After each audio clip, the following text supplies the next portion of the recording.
My name is Janet Lee Sheriff. I am the president of the Clean Energy Association of New Mexico and the CEO of Verdera Energy Corp. I was taught a long time ago that the best way to start anything is with a good conversation. So the conference is really just to allow a mix of people to come together and have a conversation about nuclear and uranium extraction.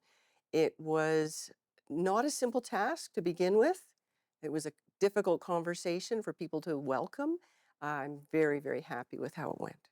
So, Nuclear in New Mexico conference was really to get people together to talk about what is New Mexico's role in the future of the US nuclear renaissance.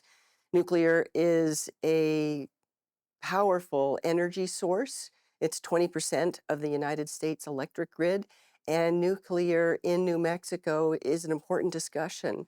New Mexico has so much potential.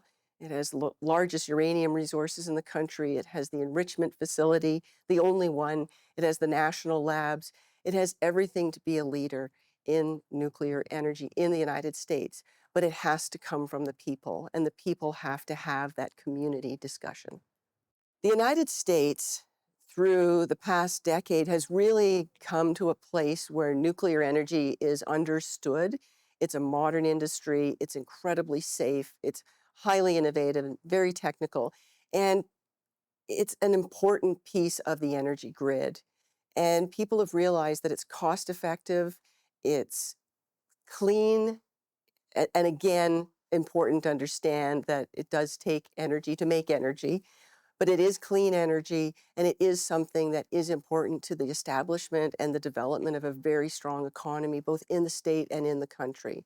So the US nuclear renaissance is really about the revitalization of nuclear, and important to have that discussion in New Mexico, which has an abundance of uranium resources and potential. The historic legacy issues left from uranium extraction through open pits and underground operations is tragic, and it's left scars on the land and it's left scars on the people, and that can't be understated as a very valid concern.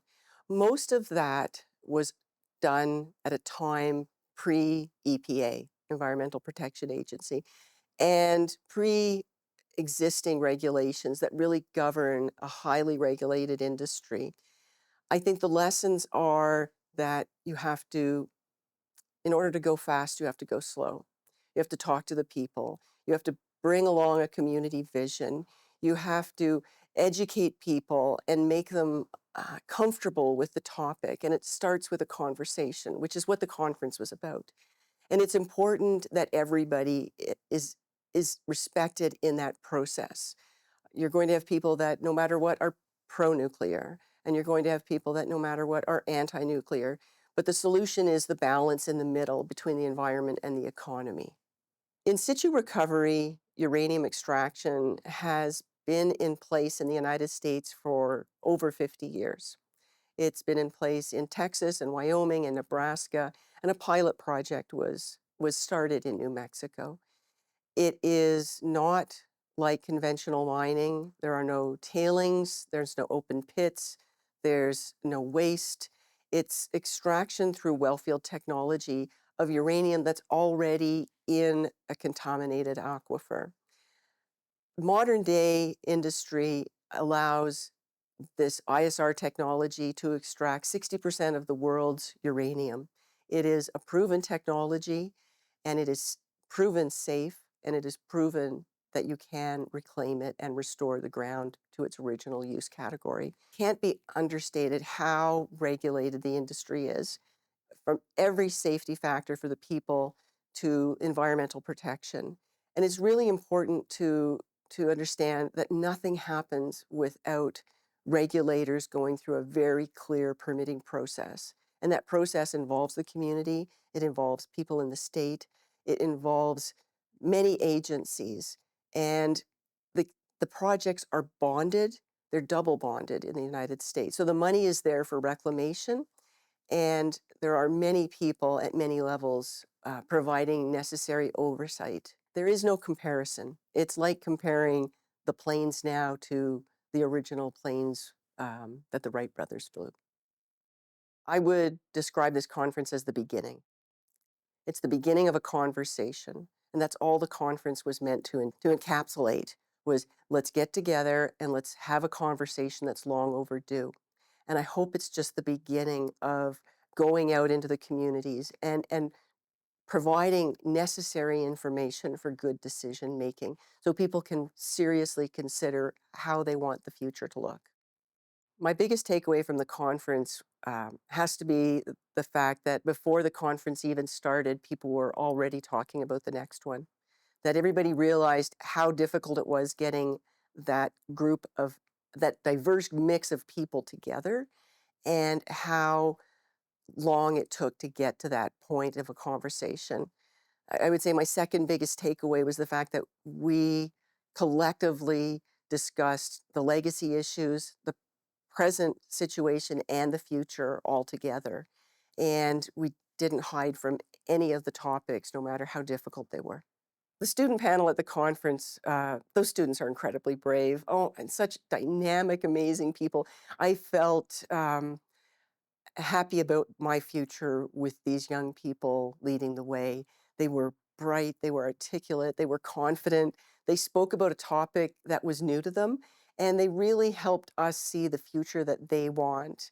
And all of this is about them and their children. So, really important that we ended the conference really letting them set the course for us. The question that I was asked most at the conference was, how did you get this group of people together? How did you get such a diverse group that was interested and willing to talk about difficult topics and nuclear and energy and technology and community engagement?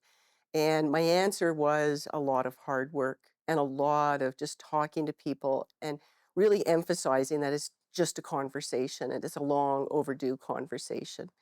And I think post conference, um, I hope those conversations continue.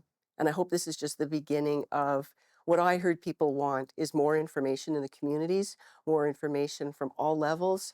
They don't want it candy coated, they want the truth, and they want to be able to consider their future. I would like to thank the Santa Ana Pueblo for allowing us to have this conference on their land. I would truly, truly like to thank Grants Energy, Verdera Energy, and Encore Energy for stepping up and saying that they would back this conference from the initial stages and really the concept. And then every other sponsor, there's so many that came forward and helped us make this affordable. I know it was still a lot for some people. We're going to revisit a lot of these topics in the future, how we're going to shape the conference, how we're going to tighten it up, how we're going to make it available for students. And I truly, truly thank everybody that attended the conference and every speaker that contributed. Just thank you very much.